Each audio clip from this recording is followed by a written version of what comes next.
Star Wars Rise of Skywalker.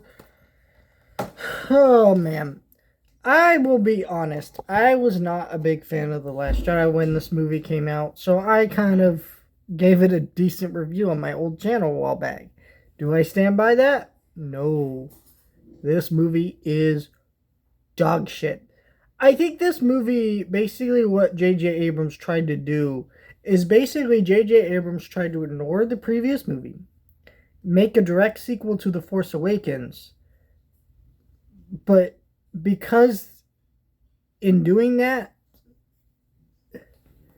um, the way that the last movie worked out, it's just so fucked. And so like thrown together, and clearly he didn't even want to make this movie, but they probably kept calling him because they were Disney and they were freaked out, like, what do we do now after the fans' reaction to the last movie?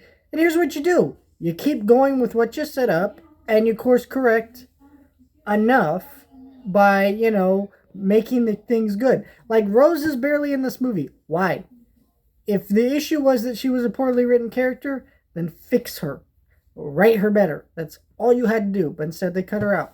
If Snoke died and fans weren't happy about that, oh well, you killed Snoke. Keep running with it. Instead they bring back Palpatine. How? It doesn't make sense at all, but here it is. You got and then, this movie also, because it's trying to end the saga, they try to like throw the worst fan service in I've ever seen. Lando is literally just randomly here. Nobody questions who he is, why he's here. Like Rose and Ray and Finn have never met Lando, but he's here. He just kind of shows up. Things like that. It was just like, what the fuck? I love Lando, but why is he here? What is he doing here? Where has he been the previous movies? It doesn't matter. He's just kind of here. There's moments though I do feel like that fans overly talk about as if it's them trying to like reverse course. I don't think so much it is. Like Mark Hamill catching the lightsaber, or not Mark Hamill, Luke Skywalker catching the lightsaber. That didn't feel like. I think the way that the line is delivered felt like that, but I think like realistically that character had grown from the last movie and realized his mistake, so that moment worked. I think if the line had been delivered less tongue-in-cheek, and there are improvements from the last movie. I do think that they toned down some of the cringy humor, and the stakes do feel a little bit stronger than the last movie. Last movie didn't feel like it had.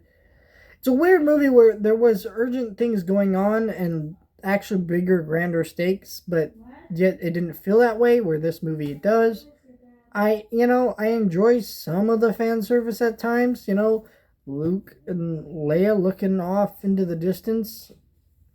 Leia's death scene, of course, impacted me, even if it is such an awkward way, but that's, what could you do? Real life tragedy. It's just, this movie's so poorly written and executed and just felt like nobody wanted to be here. And a lot of the actors involved have admitted they don't want to be here. They didn't want to do this movie at this point. Because the Star Wars fans are disgusting pieces of shit who harassed a lot of these actors via their race. And then also got mad at them for things that weren't their fault. They didn't write the previous movie. If you didn't, and the previous movie wasn't even that bad of a movie. It was just a mixed bag of a movie. It's just an awkward thing. I don't know.